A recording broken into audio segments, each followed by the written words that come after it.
امام جعفر صادق علیہ السلام کی خدمت میں ایک شخص آ کے عرض کرنے لگا، اے نواسۂ رسول، عقل مند کی وہ کون سی عادتیں ہیں جسے انسان معلوم کر لے کہ یہ انسان عقل مند ہے؟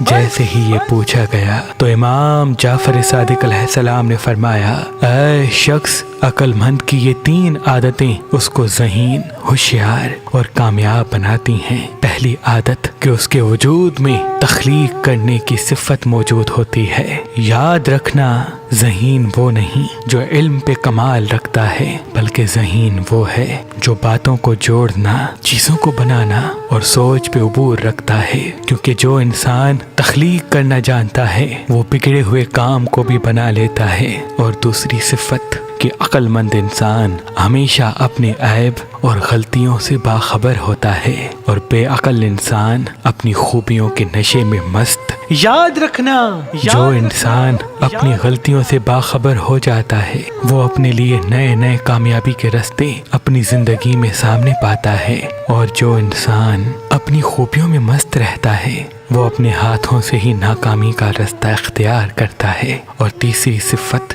کہ عقل مند انسان کسی بھی دوسرے انسان کے احساسات کو پرکھ لیتا ہے، کیونکہ اس کی چھٹی حس روشن ہوتی ہے، تبھی وہ ہر کسی کے درد کو محسوس کرتا ہے۔ اے شخص، جس انسان کے وجود میں یہ 3 عادتیں دیکھو تو اس کو کامیاب ہونے سے کوئی روک نہیں سکتا، کیونکہ کامیابی کا پہلا سبق ان 3 اوصاف میں چھپا ہے۔ اگر آپ شادی کرنا چاہتے ہیں لیکن آپ کو اچھا رشتہ نہیں ملتا، اللہ کے کرم سے ہمارے پاس پاکستان سے باہر اور پاکستان میں بھی مختلف مسلک اور مذہب کے رشتے موجود ہیں، تو ابھی ہماری ویب سائٹ مہربانی.com پہ آئیں، شادی کا فارم فل کریں اور اپنے لیے ایک اچھا رشتہ حاصل کریں۔ آپ اپنے لیے ایک اچھا رشتہ ہماری اپلیکیشن مہربان علی جو گوگل پلے اسٹور اور iPhone ایپ اسٹور پہ موجود ہیں ان سے بھی حاصل کر سکتے ہیں۔ مزید معلومات کے لیے ہمارے نمبر پہ کال کریں۔ اللہ آپ کو سلامت رکھے۔